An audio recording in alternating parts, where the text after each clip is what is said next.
안녕하십니까. 조선일보 경제부의 박사기자 방현철입니다. 이 시간은 받으면 많이 버는 방현철 박사의 머니머니입니다. 투자전략 전문가, 자산운용 전문가, 그리고 증권가의 고수들을 모시는 시간입니다. 오늘은 킹투자 자산운용의 민주영 이사님과 함께 이야기를 나눠보도록 하겠습니다. 안녕하세요. 네, 안녕하세요. 민주영 이사님, 저희 자주 나오니까 다들 아실 것 같은데 일단 삼성생명, 미래에셋, 하나은행 이런 데서 이제 퇴직연금 분야에서 상당히 장뼈가 굵으셨고요. 국내 최고의 연금 투자 전문가 중에 한 분이다. 이렇게 소개를 드리겠습니다.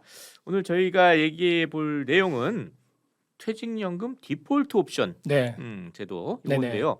이게 새로 도입되는 제도잖아요. 그래서 맞습니다. 궁금하신 분들이 상당히 많을 것 같은데 이걸 한번 자세히 하나하나 파헤쳐 보도록 하겠습니다. 먼저 이 퇴직연금 디폴트 옵션 좀 용어가 생소한데 이게 뭔가요? 네네. 그 우리말로는 사전 지정 운용 제도라고 불립니다. 뭐 디폴트 옵션이라고 불리는데 이 회사에서 운용하는 그 퇴직연금 확정 급여형 퇴직연금 DB형은 해당하지 않고요. 근로자가 운용하는 확정 기여형 퇴직연금 제도 DC형이라고 하죠. 그거하고 그다음에 그 회사가 알아서 하는 그 제도는 해당하지 상관이 없고 맞습니다. 제가 알아서 하는 근로자 책임형이라고 하는 DC형 맞습니다. 퇴직연금인 경우에 적용이 된다 이거죠. 네, 그다음에 세액공제 때문에 우리가 가입하는 개인형 퇴직연금 제도 IRP라고 하죠. IRP에도 이게 적용이 되나요? 여기도 해당돼요. 해당되는데 이제 근로자나 가입자가 어떤 바빠서 아니면은 잘 몰라서 이렇게 해서 이제 운용 지시를 해야 되는데 내가 어떤 상품으로 할지 운용 지시를 해야 되는데 그걸 하지 못했을 경우에 사전에 미리 정한 운용 방법으로 운용이 된다. 이런 제도를 이제 우리 디폴트 옵션이라고 하는 것이죠. 뭔가 내가 몰라도 알아서 해준다. 그러니까 편하긴 할 것 같은데 그래도 내가 모르게 뭐가 된다 그러면 약간 불안하기도 하고 그럴 수 그래서 있죠. 좀 자세히 알아보고 싶은데 이게 언제부터 시작되는 거예요? 7월부터 7월부터 얼마 안 남았습니다. 얼마 안 남았죠. 이런 제도를 그럼 왜 도입하는 거죠? 네, 이제 근로자가 직접 운용하는 이제 DC형 제도나 관련돼서도 이제 설문조사를 해보면은 잘 모르겠다는 분들이 한 27% 정도로 사실은 이제 본인이 어떻게 운용하는지 잘 모르시는 경우가 많고요. 좀 오랫동안 그런 현상이 나타나고 그다음에 1년 동안 상품 변경을 얼마나 하시는지 이렇게 보면은 한 83%가 상품 변경을 잘 안 하셔요. 그냥 그대로 놔두는 거군요. 그러니까. 맞습니다. 방치되는 경우가 많이 있죠. 그렇게 되니까 이제 수익률이 낮을 수밖에 없고 근데 왜 그렇게 안 하느냐 이렇게 물어보면은 너무 어렵다. 이제 생업에 바빠서 자산 관리가 어렵다. 아니면 상품 수가 너무 많아서 선택하기가 어렵다. 또는 이제 가입이나 이제 이 상품을 변경하는 방법을 잘 모르겠다. 이런 분들이 많습니다. 이러다 보니까 전문가들이 이렇게 알아서 별도로 이제 제안하는 포트폴리오나 상품으로 자동으로 운용되는 그런 제도가 있었으면 좋겠다라고 하는 분들 조사해 보면요, 한 10명에서 7명 정도는 이런 제도가 있으면 좋겠다라고 하는 그런 요구들이 많이 있죠. 퇴직연금 그러면 회사 다니는 분들은 거의 대부분 자동으로 가입이 되고 그렇지 않은 분들도 이제 자발적으로 또 가입할 수 있고 그래가지고 많은 분들이 지금 가입을 하고 있는데 그렇다면 지금 걱정이 퇴직연금 수익률이 상당히 낮다. 이게 계속 뉴스에 나오잖아요. 이게 불안한데 이 제도가 도입되면 수익률이 좀 높아질 수 있는 건가요? 네, 도입되면은 아마도 운용 수익률이 높아질 것으로 기대가 됩니다. 그건 확실한 것 같고요. 우선은 이제 작년에 우리 퇴직연금 연간 수익률이 얼마 전에 발표됐었는데 2% 정도였어요. 전부 다 봤을 때는 아까 이제 말씀하신 대로 근로자가 운용하는 DC형은 2.49%, 그다음에 우리가 세액공제 때문에 가입하는 IRP는 그보다 좀 높은 3% 정도였어요. 근데 하지만 우리가 이제 작년에 이 명목 임금 상승률, 우리가 뭐 회사에서 운용하는 거 같은 경우는 임금 상승률에 따라서 올라가잖아요. DB형은 그래서 임금 상승률이 4.6%였거든요. 그러니까 가만히 회사 다니면은 그 DB형으로 하면 더 수익률이 더 많이 받을 수 있게 되는 맞습니다. 거죠. 퇴직연금을. 오히려 이제 괜히 DC형 뭐 IRP 안 해도 더 좋은 거 아니에요, 그렇게 되면. 맞아요. DC나 IRP가 오히려 수익이 더 안 좋았죠. 그렇기 때문에 좀 불리하게 나타났는데요. 사실은 이제 운용 지시를 하지 않고 그냥 이렇게 방치돼서 하게 되면은 원리금 보장 상품으로 이렇게 되거나 아니면 미운용 자산으로 분류돼 가지고 뭐 정기예금 금리 수준으로 막 이렇게 받지 못합니다. 그러다 보니까 이렇게 수익률이 낮게 나온 거군요. 그러니까. 그렇습니다. 이렇게 이제 디폴트 옵션이 도입되면은 이렇게 미리 정한 이제 펀드 상품이라든지 아니면 이제 정기예금하고 펀드를 섞은 포트폴리오 이제 이런 식으로 이제 운용이 돼요. 예. 예, 그러다 보면 아무래도 물론 이제 펀드 상품으로 한다고 해서 항상 수익률이 나는 건 아니죠. 예. 어느 정도 이제 시장 상황에 따라 단기적으로는 손실이 날 수도 있지만 장기적으로는 예. 이제 정기예금 금리보다는 높을 것으로 기대되거든요. 예. 그렇기 때문에 어느 정도는 이제 디폴트 옵션이 도입되면은 지금보다는 성과가 어느 정도 올라갈 것이다라고 기대되고요. 또 하나는 아무래도 이제 이 적극적으로 하지 않는 가입자나 근로자들이 하기 때문에 이 은행이나 증권사, 이 보험사들도 이 디폴트 옵션의 어떤 상품을 정하거나 포트폴리오를 짤 때 좀 더 보수적으로 이렇게 할 것으로 기대가 되고요. 또 하나는 이제 마지막으로 또 하나는 이렇게 오를 수밖에 없다고 예상되는 거는 예. 좀 수수료나 보수 이런 것들도 좀 디폴트 옵션에 해당되는 거는 좀 낮은 식으로 좀 유도하고 있기 때문에 예. 전반적으로 이제 다른 조건이 다 닿다면 아무래도 좀 수익률이 좀 개선되는 그런 효과가 기대됩니다. 지금보다는 네. 좀 나아질 거다 이렇게 기대를 한다 이거죠. 네, 맞습니다. 예. 근데 지금 7월부터 새로 도입된다고 그랬는데 네. 좀 궁금한 거는 이제 새로 가입하시는 분들만 이게 적용이 되는 건지 네네. 아니면 기존에 퇴직연금 지금 가입된 분들도 다 적용이 되는 건지 이게 궁금한데요. 네네. 이제 7월에 시행되면은 네. 기존에 가입했던 분들도 다 적용이 돼요. 네. 예, 그러니까 사실 어마어마 많은 사람들이 한꺼번에 이제 적용되기 때문에 네. 아마도 좀 복잡할 수 있을 것 같아요. 그래서 아마 연말까지 그 회사마다 차근차근 아마 도입이 될 예정인데요. 이게 절차가 좀 있어요. 네. 예, 우선은 은행이나 증권사, 이 보험사들이 우리가 퇴직연금 사업자라고 하는데요. 네. 사업자가 그 각사의 이 디폴트 옵션을 이제 하나 구성을 해야 돼요. 일단 뭘 만들어야 예, 되겠군요. 맞습니다. 예, 예. 뭐 예를 들어 대표적으로 우리가 은퇴 시점을 목표로 해가지고 자동으로 주식과 채권이 이렇게 변동되는 타겟 TDF. 데이트 펀드, 예. TDF, 예. TDF 같은 그게 대표적일 것 같고요. 이 TDF 같은 펀드 상품하고 아니면 원리금 보장 상품을 섞은 이제 포트폴리오, 예. 뭐 이런 것들로 해서 이제 디폴트 옵션을 만들어서 우리 기업에 이제 제시하도록 되어 있어요. 네. 예. 하나만 제시하는 거예요, 그러면? 아니요, 복수로 그것도 여러 뭐 개를 선택해야 돼요? 예, 예. 아마도 뭐 지금 논의되고 있는 거는 7개, 뭐 7개에서 10개 정도 이렇게 제시되고 있는데 네. 그러면은 이제 예를 들면은 뭐 땡땡은행, 뭐 디폴트 옵션, 네. 안정형, MP, 뭐 모델 포트폴리오, 아, MP MP. 이렇게 이런 식으로 이름을 달거나 예. 또는 뭐 모모은행, 디폴트 옵션, 뭐 성장형, 뭐 TDF, 뭐 이런 형태로 이제 몇 가지 안들이 제시가 되는 거죠. 예, 그런 식으로 되면은 회사에서는 이제 우리 회사 근로자들이 선택할 디폴트 옵션을 이제 정해가지고 가지수를 정해가지고 이제 각 회사마다 퇴직연금 규약이 있어요. 네. 예, 규약에다가 그거를 기재하도록 되어 있어요. 예, 기재하고 그러니까 예. 뭐 현재 한 수십 개 되는 것 중에서 고르는 것보다는 좀 줄어서 한 줄어들죠. 7개를 이제 은행이나 이제 증권사가 회사에 제시하고 맞습니다. 회사는 또 그 중에서 몇 개를 골라가지고 이제 근로자 나한테 맞습니다. 이제 고르라고 이제 제시를 하게 되는 거군요. 네, 쉽게 그렇습니다. 얘기하면. 네, 그렇습니다. 그 다음에 이제 근로자는 또 그것 중에서 본인에게 이제 뭐 안정형이나 아니면 적극형이나 뭐 예를 들어서 성향에 맞는 그런 선택을 하게 되는 거죠. 선택을 해서 이제 정하게 되고 네. 그렇게 되면은 이제 일단 한번 정하게 돼요. 그렇게 되고 난 다음에 실제로 이제 적용되는 거는 예를 들어서 이제 뭐 내가 정기예금에 가입했는데 너무 회사 일이 바빠가지고 만기가 됐어요. 1년 돼서 만기가 됐는데 특정하게 어떤 상품으로 갈아탈지 정하지 못했다.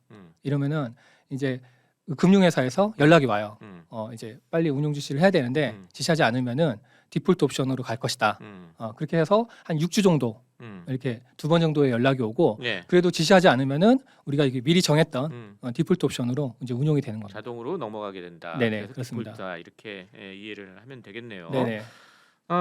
그러면 이제 어떤 은행이냐 어떤 증권사 그러니까 이렇게 내 DC형 퇴직연금 운영해 주느냐 이게 또 중요하게 될 텐데 네. 어떻게 좀 봐야 돼요?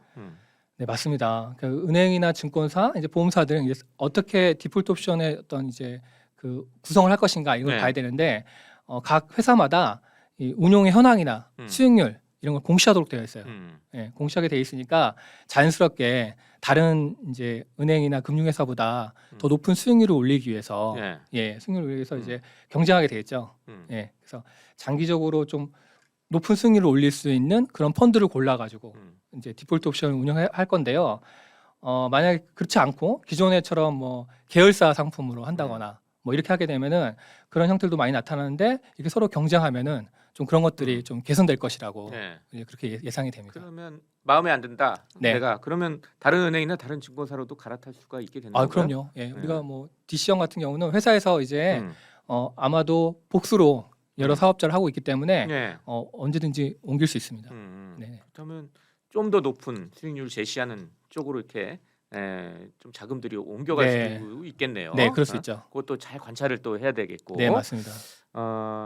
그러면 이제 디폴트 옵션 이렇게 좀 도입이 되면 저 같은 이제 근로자나 가입자나 네. 네. 이런 사람들이 좀 주의해야 될 점 이런 점들은 뭐가 있을까요? 그러니까 일단은 디폴트 옵션이란 건 사실은 이제 좀 선택하기가 어렵고 네. 좀 이제 본인이 어떻게 운용해야 할지 모르겠다 이런 음. 분들을 위한 제도이긴 한데요. 음. 근데 한 번은 우리가 사전 지정 운용 제도라는 말처럼 한 번은 정해야 되는 거예요. 예, 그래서 어떻게 보면은 이게 자동으로 알아서 다 운용해 준다기보다는 어느 정도 이제 그렇게 그 선택의 어떤 방법을 좀 용이하게 해주는 것이죠. 예. 처음 선택할 때가 되게 중요하겠네요. 맞습니다. 그러면. 예. 맞습니다. 그렇게 되고요. 그렇기 때문에 좀 이제 비교해보고 좀 이렇게 선택하는 그런 방법이 필요합니다. 그래서 네. 이제 우리가 아까 말씀드렸다시피 이렇게 공시하기 때문에 한번 관심을 가지고서 내가 가입한 사업자가 그런 걸 잘 하고 있는지 아니면 더 나은 다른 사업자, 다른 금융회사가 더 디폴트 옵션의 어떤 운용을 잘하고 있는지 이런 것들 좀 잘 비교해가지고 하실 필요가 있습니다. 그래서 좀 너무 수익률이 안 좋다 이러면 좀 적극적으로 좀 이렇게 이동도 하시고 하는 노력이 필요한 것 같습니다. 그래야지 은행이나 증권사들도 더 열심히 그렇죠. 운용을 할 테니까 그렇죠. 그걸 좀 적극적으로 좀 해야 되겠네요. 네. 7월에 이제 시작된다고 그랬으니까 이제 얼마 네. 안 남았는데 좀 문제점 같은 건 없어요? 네, 이게 이제 작년 12월 9일 날 네. 이제 국회 본회의를 통과했거든요. 음. 그래서 이제 지금 이제 구체적인 내용을 담은 어떤 시행령이 지금 준비 중에 있어요. 네. 그런데 이제 사실 시간이 얼마 안 남았죠. 네. 네, 이게 원활하게 시행되려면은 이제 상품 개발이라든지 아니면은 이제 전산 개발 이런 것들이 필요한데 아직 구체적인 내용이 결정이 안 돼서 사업자들 좀 어려움을 호소하고 있습니다. 그래서 이제 고용노동부가 이게 주무부서인 고용노동부가 사업자들하고 다양한 형태로 협의 중이긴 한데 좀 걱정이 많긴 합니다. 얼마 안 남았기 때문에 이런 형태고 그 무엇보다도 이 디폴트 옵션이 원래 의도대로 우리 수익률을 높이는 수익률을 높이는 거잖아요. 퇴직연금 수익률을 높이기 위해서 이 제도 도입한다고 그랬잖아요. 그렇죠. 그렇게 되려면은 이제 원리금 보장 상품만으로 선택되는 것도 좀 많이 피해야 되는데 지나치게 또 원리금 보장 상품으로 갈 것들도 걱정이 되는 상황이고 그런 우려들도 많이 있고요.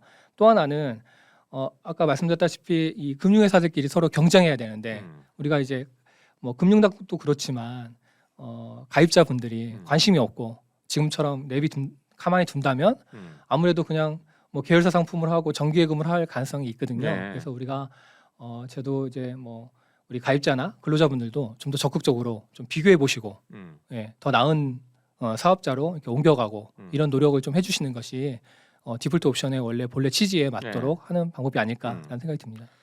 지금까지 해서 디폴트 옵션 새로 도입된 디폴트 옵션 제도에서 좀 알아봤는데요. 좀 마지막 질문으로 최근에 좀 이 주식시장 뭐 전반적으로 시장이 좀 안 좋잖아요. 그러다 보니까 이제 퇴직연금 수익률도 별로 좀 안 좋은데 이럴 때는 어떻게 좀 하는 게 좋을지 요 팁 같은 걸 좀 하나 말씀을 해주시죠. 네, 일단은 국내외 시장이 뭐 여러 가지 뭐 좀 침체 국면에 지금 빠져 있는 것이 사실인 것 같아요. 그래서 운용 성과도 많이 안 좋고 최근에 이제 상담을 해보면 그런 고객분들이 많이 있어요. 이게 뭐 원인이 뭐 잘 아시다시피 그 인플레이션에 따른 어떤 금리 인상이라든지 미국의 긴축 정책 아주 좀 중요하게 지금 그렇습니다. 얘기가 되고 있죠. 네, 그렇죠. 게다가 또 하나는 뭐 러시아와 우크라이나의 전쟁 이런 정치적인 요소 이런 것들 사실 예측하기가 되게 어려운 상황이지 않습니까? 그러면서 사실은 어떤 경기의 어떤 큰 어떤 국면의 변환들 이런 것들을 많이 전문가들도 얘기를 하고 있는 것 같아요. 이런 시점에서는 좀 한번 포트폴리오 뭐 이런 것들을 한번 점검할 필요는 분명히 있는 것 같습니다. 물론 이제 모든 사람이 똑같이 이런 건 아니지만 사람에 따라 다르겠죠. 예를 들어서 퇴직이 얼마 안 남았고 그다음에 좀 보수적이다 이런 분들은 지금이라도 좀 포트폴리오 전반적으로 좀 보수적으로 변경시킬 필요가 있는 것 같고요. 반면에 좀 젊으신 분이고 뭐 적극적으로 하시는 분이다라고 한다면 오히려 지금이 또 기회가 될 수도 있어요. 왜냐하면 우리가 이거는 뭐 한 10년, 20년 장기적으로 운용하기 때문에 퇴직연금이라는 건 저 노후 네. 퇴직 이후를 좀 대비하는 연금이니까 네. 10년, 20년을 좀 보고 맞습니다. 운용을 해야 되잖아요. 맞습니다. 예. 네. 그렇기 때문에 오히려 이제 더 좋아질 거를 기대하고 지금은 또 오히려 쌓아져 있는 그런 자산에다가 투자를 하시는 것도 하나 방법인 것 같고요. 네. 그래서 이제 근데 다만 또 그런 것도 있어요. 그러니까 작년 상반기까지 주가가 좋았을 때 예. 특히나 뭐 섹터 ETF 특정한 어떤 그 분야의 ETF라든지 이런 것도 좀 적극적으로 운용하셨던 분들은 한번 이제 자신의 포트폴리오를 한번 점검해서 예. 좀 균형되게 포트폴리오를 한번 조정하시는 것도 필요한 것 같습니다. 그렇게 해서 좀 포트폴리오를 좀 네. 조정할 할 시기다. 시기다. 지금이 네. 이렇게 좀 이해를 하면 되겠습니다. 네. 자, 오늘은 키움 투자자산운용의 민주영 이사님과 함께 퇴직연금 디폴트 옵션에 대해서 이야기를 나눠봤습니다. 자, 마지막으로 저희 시청자 구독자 여러분께 마무리 인사 짧게 부탁드리겠습니다. 네, 오늘 그 디폴트 옵션에 대해서 한번 설명을 드렸는데요. 한번 결국은 이제 제도가 도입이 돼서 우리의 퇴직연금을 수익률 높이기 위해서는 결국은 이제 핵심은 우리도 관심을 가지고 적극적으로 좀 비교하고 이런 노력들이 필요하다라고 하는 말씀 드리고 싶습니다. 네, 감사합니다. 지금까지 함께해 주신 키움 투자자산운용의 민주영 이사 그리고 저는 조선일보 경제부의 박사이자 방현철이었습니다. 그럼 다음 시간에 또 뵙도록 하겠습니다. 감사합니다. 네.